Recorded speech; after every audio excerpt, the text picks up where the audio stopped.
எல்லாருக்கும் வணக்கம். நாம இன்னைக்கு என்ன பார்க்க போறோம்னா, ஒரு தமிழ் பாட புத்தகத்தோட முதல் யூனிட். அதோட தலைப்பே ரொம்ப இன்ட்ரெஸ்டிங்கா இருக்கு பாருங்க.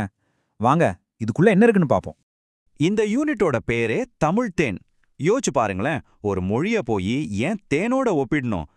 எது ஒரு மொழிய அந்த அளவுக்கு இனிப்பான, ஒரு விலை மதிக்க முடியாத விஷயமா மாத்துது? வாங்க, இந்த கேள்விக்கு பதில் தேடி தான் நம்மளோட இந்த பயணம் இருக்க போகுது. நம்ம கேட்டோம் இல்லையா ஒரு கேள்வி, அதுக்கு ஒரு அருமையான பதில் ஒரு கவிதைக்குள்ளே ஒளிஞ்சிருக்கு. அந்த கவிதை தான் இன்பத்தமிழ். சரி, அதுல என்னதான் சொல்றாங்கன்னு பாப்போமா? இந்த ரெண்டு வரிய பாருங்களேன். தமிழுக்கும் அமுதென்று பேர். அடேங்கப்பா, என்ன ஒரு ஆரம்பம்! கவிஞர் நேரடியா விஷயத்துக்கு வராரு. தமிழுக்கு இன்னொரு பேர் அமுதமாம். அமுதம்னா என்ன?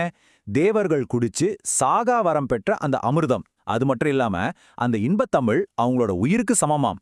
யோசிச்சு பாருங்க, ஒரு மொழி உயிருக்கு சமம்னு சொல்றாங்க. அப்போ இதுலேருந்து என்ன தெரியுது? தமிழுங்கிறது வெறும் வார்த்தைகள் கோக்கப்பட்ட ஒரு விஷயம் கிடையாது. அது நம்ம உயிர் மாதிரி, நம்ம வாழ்க்கையோட ஆதாரம்னு கவிஞர் சொல்ல வராரு. ஒரு மொழிக்கும் மனுஷனோட உயிருக்கும் எவ்வளோ பெரிய ஒரு தொடர்பு இருக்குன்னு இந்த ஒரு லைன்லயே புரிய வச்சிட்டாரு இல்லையா? அடுத்து பாருங்க, இன்னும் நிக்கல. தமிழுக்கு நிலவென்று பேர். தமிழுக்கு நிலவுன்னு கூட ஒரு பேரா. அது மட்டுமில்ல, அந்த இனிமையான தமிழ் ஒரு சமுதாயத்தோட வளர்ச்சிக்கு நீர் மாதிரி அப்படின்னு சொல்றாரு. கரெக்டு தானே? ஒரு பயிர் வளரணும்னா தண்ணி எவ்வளோ முக்கியமோ அதே மாதிரி ஒரு சமூகம் நல்லா வளரணும்னா மொழி ரொம்ப முக்கியம்னு சொல்றாரு. இங்க பாருங்க, இது ஒரு நல்ல சம்மரி. கவிஞர் தமிழ எது கூடலாம் ஒப்பிடுறாருன்னு தெளிவா புரியுது. தமிழ் அமுதம் மாதிரி நமக்கு உயிர் கொடுக்குது, நிலா மாதிரி நம்ம சமூகத்தை வளர்க்குது, அப்புறம் தேன் மாதிரி நமக்கு சந்தோஷத்தை கொடுக்குது. அடடா, ஒவ்வொன்றும் எவ்வளவு ஆழமான கருத்து பாத்தீங்களா? சரி, இவ்வளோ அழகா இவ்வளோ ஆழமா தமிழ பத்தி பாடுன அந்த கவிஞர் யாருன்னு தெரிஞ்சுக்க ஒரு ஆர்வம் வருதில்ல? வாங்க, இந்த வரிகளுக்கு பின்னாடி இருக்கிற அந்த குரல் யாருன்னு நாம இப்ப பார்க்கலாம். அவர்தான் புரட்சி கவிஞர் பாரதிதாசன். உங்களுக்கு ஒரு விஷயம் தெரியுமா? அவரோட உண்மையான பேர் சுப்புரத்தினம். அப்புறம் ஏன் பாரதிதாசன்? ஏன்னா மகாகவி பாரதியார் மேல அவருக்கு அவ்வளோ ஒரு பற்று, அவ்வளோ ஒரு மரியாதை. அதனால பாரதியின் தாசன், அதாவது பாரதியோட பக்தன்னு தன்னோட பேரையே மாத்திக்கிட்டாரு. பாருங்க, ஒரு கவிஞர் இன்னொரு கவிஞர் மேல வச்சிருந்த அன்பை. இன்னொரு முக்கியமான விஷயம் என்னன்னா, பாரதிதாசன் சும்மா தமிழ புகழ்ந்து பாடுற கவிஞர் மட்டும் கிடையாது. அவர் ஒரு புரட்சி கவி.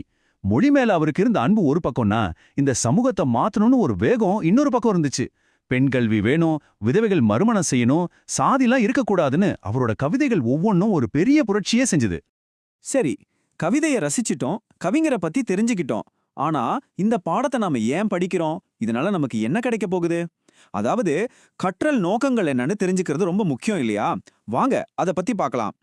இங்க பாருங்க, இந்த பாடத்தோட நோக்கமே நம்ம எண்ணங்களை உரைநடையா இருந்தாலும் சரி, கவிதையா இருந்தாலும் சரி தெளிவா சொல்ல கத்துக்கணும்.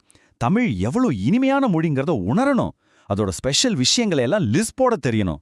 ஏன், நமக்கே இலக்கண விதிகளை உருவாக்குற அளவுக்கு திறமை வரணும். எழுத்துக்களோட வகைகள் பத்தி தெரிஞ்சுக்கணும்.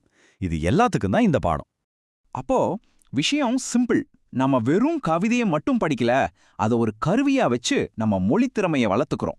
ஒரு பக்கம் கவிதையை ரசிக்கிறோம், இன்னொரு பக்கம் நம்ம அறிவை வளர்த்துக்கிறோம். கலையும் கல்வியும் ஒன்னா சேர்ற இடம் இதுதான்.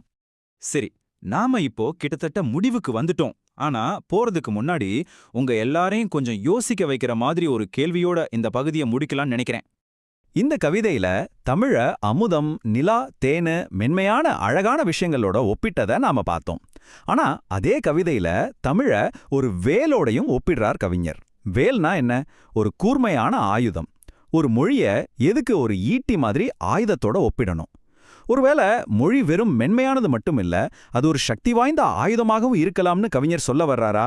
இத பத்தி நீங்க என்ன நினைக்கிறீங்க? யோசிச்சு பாருங்க.